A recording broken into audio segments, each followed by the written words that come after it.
भागी हुई बहू। नेहा और मयंक एक दूसरे से प्यार करते थे। दोनों के परिवार शादी के खिलाफ थे, तो दोनों ने भागकर शादी करने का फैसला किया और फिर दोनों ने कोर्ट में शादी कर ली।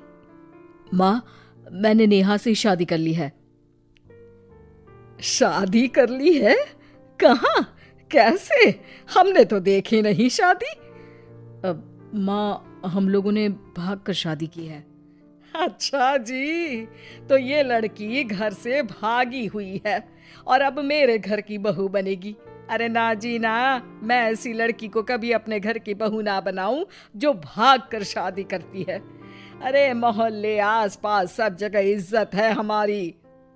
माँ, अगर मैं भागी तो मयंक के लिए भागी ना, और मयंक और मैं स्कूल के समय से प्यार करते हैं, इसमें गलत क्या है? तभी नेहा को ढूंढते उसके मम्मी पापा भी वहां आ जाते हैं। दोनों के गले में वरमाला देखकर नेहा की माँ बोल पड़ती है, हे भगवान, ये क्या हो गया? वो जोर जोर से रोने लगती है। नेहा, तेरे लिए हमने इतना अच्छा रिश्ता पक्का किया था। मयंक में क्या है? अरे ना तर कमाता है, ऊपर से नशा भी करता है। अरे क्यों शादी की तूने इससे?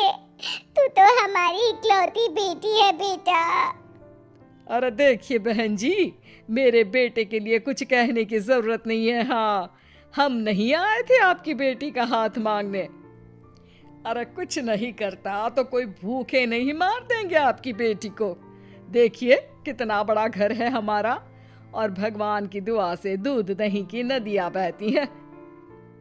जैसे तैसे कर लोगों के सामने अरेंज्ड मैरिज दिखा घर वाले दोनों की शादी की पार्टी भी दे देते हैं। पार्टी में बुआ सास, अरे भाग कर शादी कर ली थी दोनों ने। लड़की को देखो, शक्ल से तो चालाक लग रही है। क्या?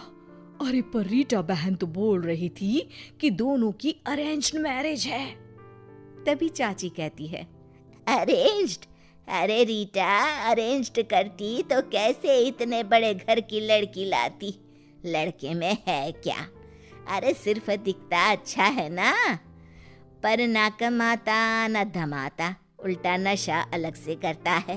अरे पता नहीं भागी हुई लड़कियां किसी घर में टिकती भी है कि नहीं। दिन बीतते जाते हैं।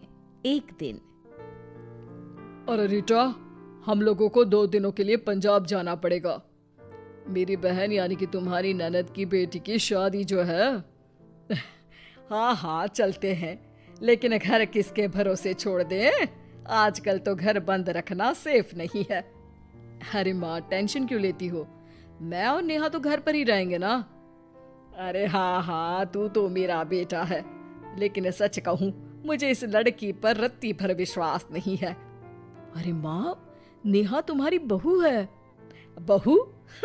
अरे जो लड़की भाग कर शादी कर सकती है, वो घर पर चोरी भी तो कर सकती है। मयंक को माँ की बात का बड़ा बुरा लगता है। वो नेहा की तरफ देखता है जिसकी आंख में आंसू भरे होते हैं। माँ जी, आप अपनी अलमारी में ताला लगा लो। हाँ हाँ, तो वो तो लगा ही दूंगी, लेकिन कहीं तू घर का बाकी का सामान भी। अरे भाई, भागी हुई लड़की का क्या भरोसा। धीरे धीरे दिन बीतते हैं। एक दिन नेहा घर के बाहर गार्डन में पेड़ों को पानी दे रही थी, तभी पड़ोस की बहू, अरे नेहा, कैसी हो? बहुत सुना है तुम्हारे बारे में, लेकिन तुम तो दिखती ही नहीं हो। हाँ, वो बस घर का काम करने में समय ही नहीं मिलता। अच्छा अच्छा, शाम को ना मेरे घर आना, बैठकर गप्पे लड़ाएंगे हम। जी जरूर। तभी उस पड़ोसन की सास आ जाती है।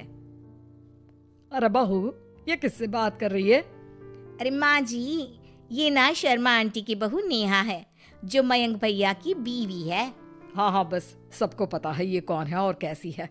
इससे ज्यादा मेल जोल रखने की कोई जरूरत नहीं है। पता है, भागी हुई लड़की है ये, शादी से पहले भागी थी ये। तभी वहां मयंक आ जाता है। क्या हुआ आंटी जी? अब अरे नहीं नहीं, कुछ नहीं। मयंक बेटा, कैसे हो? बड़े हैंडसम लग रहे हो। इस टाइम पर भी घर पर? अरे हाँ हाँ, अच्छा मैं भूल गई थी, तुम वैसे कोई काम धाम करते ही नहीं हो ना। अच्छा ठीक है, चलो फिर मिलते हैं। मयंक नेहा के सामने अपनी और उसकी बेइज्जती सुनकर परेशान हो जाता है। कोई बात नहीं, रहने दीजिए, आप परेशान मत हो, सब ठीक हो जाएगा। एक दिन नेहा की माँ उसके घर आती है। अरे आइए आइए, कैसे आना हुआ? नेहा को लेने आई है क्या? अरे नहीं नहीं बहन जी, अब तो नेहा मयंक की बीवी है, मैं तो उसे करवा चौथ देने आई थी। माँ ने सास और नेहा को सोने का सेट दिया, खाने पीने के ढेर सारे सामान देकर कहती है, बहन जी, मैंने ये सब अपनी बेटी की किसी कामकाजी अच्छे पढ़े लिखे परिवार के लड़के से शादी करने के लिए रखा था, लेकिन नेहा को मयंक पसंद था तो उसकी शादी अच्छे से नहीं कर पाई। अरे बस बस, हम लोगों को सुनाने की जरूरत नहीं है, मेरे मयंक ने भी अच्छी पढ़ाई लिखाई की है। वैसे संस्कार तो दिए हैं कम से कम मैंने अपने लड़के को, वरना कौन अपनी बेटी को भागने के संस्कार देता है? आपकी बेटी ने तो भाग कर शादी की है। माँ को सास की बात का काफी बुरा लगता है, वो वहां से चली जाती है। नेहा भी माँ का दिया सारा सामान लेकर अपने कमरे में चली जाती है। एक दिन, अरे नेहा, तेरी माँ ने जो मुझे वो बड़े बड़े सोने के जेवर दिए थे ना, वो वापस कर मुझे। उस दिन तो मैंने कुछ कहा नहीं था, जरा ला कर तो दे, मैं अपनी बेटी को दे दूंगी। तभी वहां मयंक हाथ में मिठाई का डिब्बा लेकर आता है। अरे क्या हो गया, तुझ जैसे निठल्लू की नौकरी लग गई क्या? माँ, तुझे अपने बेटे पर विश्वास नहीं, लेकिन नेहा को मुझ पर पूरा विश्वास है, और अब मैं उसे समाज में सम्मान दिलाकर रहूंगा। सारे गहने बेचकर मैंने अपना कारोबार शुरू किया है। अरे वाह वाह वाह वाह, भागी हुई लड़की का भी कोई सम्मान करता है क्या? देखा, बेच दिया ना गहना। शाम को करवा चौथ की पूजा में सारे अड़ोस पड़ोस के साथ कई औरतें पार्क में पूजा कर रही होती है कि नेहा भी वहां आ जाती है। नेहा सज धज कर वहां की सभी महिलाओं में सबसे सुंदर लग रही थी। अरे अरे, तुमने भी व्रत रखा है क्या? किसके लिए? जिसके साथ भाग कर आई हो उसके लिए। तभी वहां मयंक आ जाता है। हाँ, जिसके साथ भागी है उसके लिए। आप लोगों को शर्म आनी चाहिए, एक औरत होकर एक औरत के साथ ऐसी बातें कर रही हैं। अगर नेहा भागी तो मैं भी तो भागा था, फिर अकेली नेहा क्यों जिम्मेदार हो? वो कम से कम आप लोगों से तो लाख गुना अच्छी है। आप लोगों ने एक अच्छे पैसे कमाने वाले इंसान से शादी की, लेकिन मेरी बीवी ने मुझ जैसे लड़के पर विश्वास कर ना सिर्फ मुझसे शादी की, पर मुझे ठीक राह पर भी लेकर आई। तो हाँ, जितनी नेहा जिम्मेदार है भागी हुई कहलाने को, तो मैं भी भागा हुआ ही हूं, लड़का हूं। तो इसका मतलब ये नहीं कि मैं जो करूं वो ठीक हो। सभी को मयंक की बात समझ में आ जाती है। वो नेहा को गले लगाकर साथ में पूजा करने लगते हैं।